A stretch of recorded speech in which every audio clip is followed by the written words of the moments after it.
बिहार की राजनीति में लगातार धूप छाव देख रहे हैं जीतन राम मांझी एक अलग तरीके की राजनीति करते हैं। उनकी राजनीति में ये हमेशा हुआ है कि वो जहाँ रहे हैं उस जगह पर दबाव बनाकर रखा है। जीतन राम मांझी इस बार एनडीए में दबाव नहीं बना पा रहे हैं। इसका कारण है कि उनके विधायकों की जो संख्या है उसे सरकार बचाने के लिए भाजपा और नीतीश की आवश्यकता नहीं है।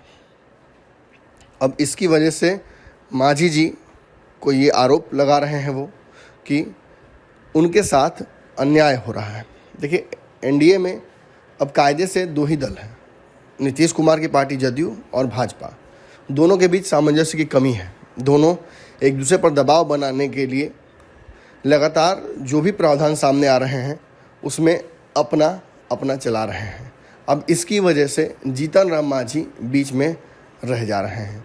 ना उनसे पूछा जा रहा है, ना उनकी राय ली जा रही है, ना उनके बारे में चर्चा हो रही है। केवल नीतीश कुमार और भाजपा की चर्चाएं हो रही हैं। जातिगत गणना हो, एमएलसी चुनाव हो या फिर राज्यसभा की सीटें हों, किसी भी मामले में जीतन राम मांझी से ना तो किसी ने बात की, ना उनकी राय शुमारी की। जीतन राम मांझी राज्यसभा वाली सीट के दौरान आपको याद होगा कैसे अपनी मांग रखते रहे। एमएलसी चुनाव के दौरान भी जीतन राम मांझी से कोई बात नहीं की गई।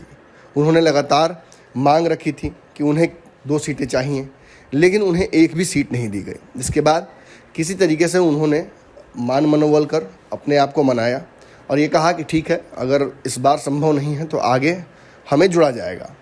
कहीं ना कहीं बताया जाता है कि जो कुछ हुआ था एमएलसी चुनाव के दौरान मुकेश सहनी के साथ, उससे भी जीतन राम मांझी थोड़े चुप हो गए थे। जीतन राम मांझी देख रहे थे कि भाजपा उस समय काफ़ी गुस्से में थी और भाजपा सीधे तौर पर फुल फाइनल करने के चक्कर में थी।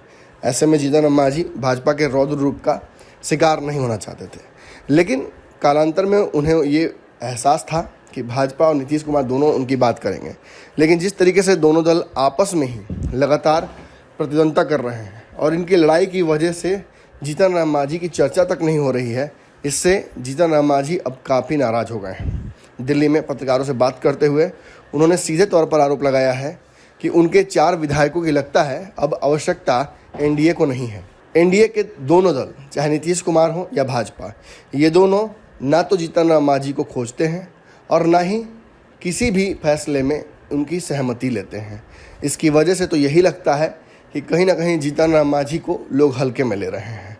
जीतन राम मांझी ने भाजपा को हड़काया भी और कहा कि मुझे हल्के में लेना बहुत भारी पड़ जाएगा।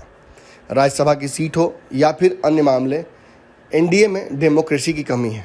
मैं बार बार कहता हूं कि एक साझा मंच बने जिस पर सभी अपने विचार रख सकें और सभी से राय शुमारी करके भी कोई फैसला लिया जाए। लेकिन इन दलों को लगता है कि ये फैसला खुद ही लेने में सक्षम है और जीतन राम मांझी की आवश्यकता इनको नहीं है। मुझे बहुत हल्के में लिया जा रहा है और इसकी वजह से सामंजस्य की कमी दिख रही है और इसी कारण से कोई भी गठबंधन कमज़ोर होता है और टूटता है।